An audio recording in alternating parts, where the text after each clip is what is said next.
नमस्कार बंधुरा ठाकुमार रान्नार झोलिर नतून एपिसोडे आपनादेर सबाइके स्वागत।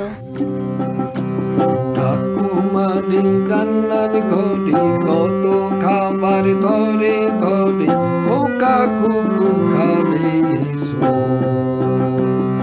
খাও মাও খাও রান্নার গন্ধ পাও, চেটে পুটে খাও, খাও মাও খাও রান্নার গন্ধ পাও, চেটে পুটে খাও। খাবো খাবো খাবো খাবো খাবো খাবো খাবো খাবো খাবো। কেমন আছেন সবাই? আশা করি সবাই খুব ভালো আছেন। আজ ঠাকুমার রান্নার ঝোলির নতুন এপিসোডে আপনাদের সাথে একটি গ্রীষ্মকালের রেসিপি শেয়ার করব। তাহলে চলুন রান্নাটা কি এবং তা তৈরি করতে কি কি উপকরণ লাগে সেগুলো দেখে নিই। আর গ্রীষ্মকালে সবজির মধ্যে সবার বাড়িতে এখন পটল আছেই। মা বলল ফ্রিজে অনেক পটল আছে, চল পটল দিয়ে আজকে একটা রেসিপি করি। আর সেই রেসিপিটাই আজ কিন্তু আমরা সবাই মিলে মার থেকে শিখব। মা বলল গরম ভাতের সাথে এটা খেতে খুব টেস্টি লাগবে। মাকে দেখলাম প্রথমে পটলগুলোকে ধুয়ে নিয়ে তারপর এইভাবে কেটে নিচ্ছে। পুরোটা কিন্তু খোসা ছাড়ায়নি, দেখলাম কিছু কিছু খোসা রেখে দিয়েছে আর কিছু কিছু খোসা কেটে দিয়েছে। জিজ্ঞেস করতেই বলল যে খোসাগুলোকে যদি আমি রেখে দিই তাহলে কিন্তু পটলটা গলে যাবে না, একদম শক্ত থাকবে আর দেখতেও পাবি ঝোলে যখন পড়বে। আর যদি সব খোসাগুলো আমি ছাড়িয়ে ফেলি তাহলে কিন্তু পটলটা পুরো গলে যাবে, তাই জন্য আমি খোসাগুলোকে রেখে দিয়েছি। পটলগুলো এভাবে কাটা হয়ে যাবার পর মাকে দেখলাম একটা পেস্ট তৈরি করছে। জিজ্ঞেস করলাম এটা কিসের পেস্ট গো? তখন বলল এর মধ্যে বেশ খানিকটা পোস্ত আছে, সাথে 1 চামচ আছে সাদা সর্ষে আর 1 চামচ আছে কালো সর্ষে, আর সাথে একটা লঙ্কা। আমরা বাড়িতে ঝাল কম খাই তাই মা একটা লঙ্কা দিয়েছে, আপনারা চাইলে কিন্তু অনেকগুলো দিতে পারেন, আপনারা যে যেমন বাড়িতে ঝাল খান। তারপর মাকে দেখলাম যে তেল গরম করতে বসিয়েছে। মাকে বললাম মা তেল গরম করে এখনই কি রান্নাটা শুরু করে দেবে? বলল না দাঁড়া, আগে পটলগুলো ভেজে নিই, পটল ভাজলে নাকি পটলের টেস্ট এনহ্যান্স হয়। তাই সাদা তেলে পটলগুলোকে বলল যে লাল করে একটু ভেজে নিতে হবে। মাকে জিজ্ঞেস করলাম মা এটা কি শুধুই এইভাবে পটল ভাজার মতন ভাজতে হবে, এর মধ্যে কি তুমি আর কিচ্ছু দেবে না? পটলগুলো ভাজার সময় মা দেখলাম বেশ খানিকটা একটু হলুদ গুঁড়ো আর একটু নুন দিয়ে পটলটাকে ভাজছে। তাহলে এর মধ্যে নুন আর হলুদ দিয়ে কিন্তু পটলটাকে ভেজে নিতে হবে।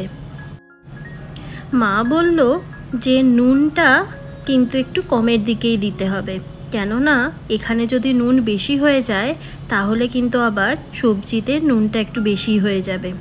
তো আমাদের পটলগুলো দেখুন খুব সুন্দর করে ভাজা হয়ে গেছে। এবার এগুলোকে তুলে নেওয়ার পালা। মা এগুলোকে একটা স্টিলের বাটিতে তুলে নিচ্ছে। তারপর ওই সেম তেলের মধ্যেই দেখলাম তেজপাতা আর বেশ খানিকটা জিরে দিয়েছে, আর দিয়েছে অল্প একটু ফোঁটা মৌরি। জিরে মৌরির সাথে আবার দিল 2টো এলাচও। তো সবগুলোকে খুব ভালোভাবে ভেজে নিতে বলল, ওই কয়েক সেকেন্ড মতন। তারপর মিহি করে কুচি করা যে পেঁয়াজটা ছিল সেটা দিয়ে দিল।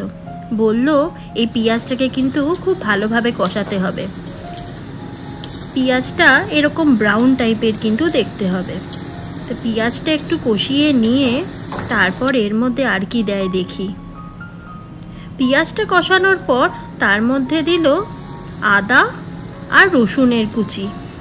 বলল আদার কুচিটা একটু বেশি দিতে হবে আর রসুনটা একটু মিডিয়াম দিলেই হবে, মানে আদার পরিমাণটা বেশি আর রসুনের পরিমাণটা একটু কম দিতে হবে। এবারে আদা আর রসুনের কাঁচা গন্ধটা যাওয়া অবধি কিন্তু খুব ভালোভাবে কষিয়ে নিতে হবে। তারপর দিল একটা শুকনো লঙ্কা। আমরা বাড়িতে খুব একটা ঝাল খাই না, তাই জন্য আমরা একটা শুকনো লঙ্কাই দিলাম, আপনারা কিন্তু শুকনো লঙ্কার বদলে কাঁচা লঙ্কাও দিতে পারেন। এরপর একে একে বাড়িতে থাকা যেসব রোজকার মশলা থাকে রান্নার সেগুলো দিল, যেমন ধনে, জিরে, শুকনো লঙ্কা, কাশ্মীরি লঙ্কা আর একটু হলুদ গুঁড়ো। তো আপনারাও নিজেদের মাপ অনুযায়ী যতটা করবেন সেই মতন দিয়ে দেবেন। ওটা একটু কষানো হয়ে যাওয়ার পর দেখলাম গ্রেট করে রাখা টমেটো দিল। তো টমেটোর পেস্টের থেকে বললো গ্রেট করা টমেটো বেশি সুবিধা। পেস্টে নাকি প্রচুর জল থাকে, তার জন্য নাকি কষতে সময় লাগে, তাই গ্রেট করা টমেটো দেওয়া হলো। টমেটোগুলো কিন্তু যখন রান্না হয়ে যাবে একটুও বোঝা যাবে না। দেখুন কি সুন্দর তেল ছেড়েছে, খুব সুন্দর করে কষিয়েছে। কিন্তু অবশ্যই এটা কিন্তু লো ফ্লেমে করছিল দেখেছি। এরপর আগে থেকে যে পেস্টটা তৈরি করা ছিল আর তার থেকে যে একটু বাটি ধোয়া জল ছিল, সেটা কিন্তু মা সবসময় দেয়, যাতে কোনো জিনিস যেন ওয়েস্ট না হয়। আর পেস্টটার মধ্যে কী ছিল সেটা তো আপনারা আগে থেকেই জানেন, ওই পোস্ত আর সর্ষে আর সাথে একটা কাঁচা লঙ্কা বাটা ছিল। তো এই সবগুলো দিয়ে মা বলল যে খুব কম আছে এটাকে নাকি কষাতে হবে, না হলে নাকি এটা থেকে একটা তেতো তেতো ভাব আসবে যদি বেশি কষে যায়। কম আছে এটা 2 মিনিট মতন কষিয়ে নিল। আবারও খুব সুন্দর সাইড থেকে তেল ছাড়তে লেগেছে। এবার দিয়ে দিল গরম জল। বলল রান্নায় সবসময় গরম জল ব্যবহার করতে হয়, তাহলে নাকি টেস্টটা খুব ভালো আসে। আর জলটা অবশ্যই যে জল আমরা রোজ খাই সেই পানীয় জল হতে হবে, তাতে নাকি শরীর স্বাস্থ্য দুটোই ভালো থাকে। তো এবার এইগুলো দিয়ে দেখলাম লো ফ্লেমে এটাকে একটু ফুটতে দেবে বলল। উপর থেকে বলল যে দেখ কেমন তেল ভেসে উঠছে, যখন এরম তেল ভেসে উঠবে তখনই কিন্তু পটলগুলো দিতে হবে। তো এই পটলগুলো এবার দিয়ে দিল। তারপর বলল যে একটু ঢাকা দিয়ে এটাকে এবার একটু রান্না করতে হবে, যতক্ষণ না আমরা যেমন গ্রেভি চাইছি সেরকম গ্রেভি আসছে আর পটলের ভেতর এই সবজির যে টেস্টটা বা এই গ্রেভির যে টেস্টটা সেগুলো ঢুকে যাচ্ছে।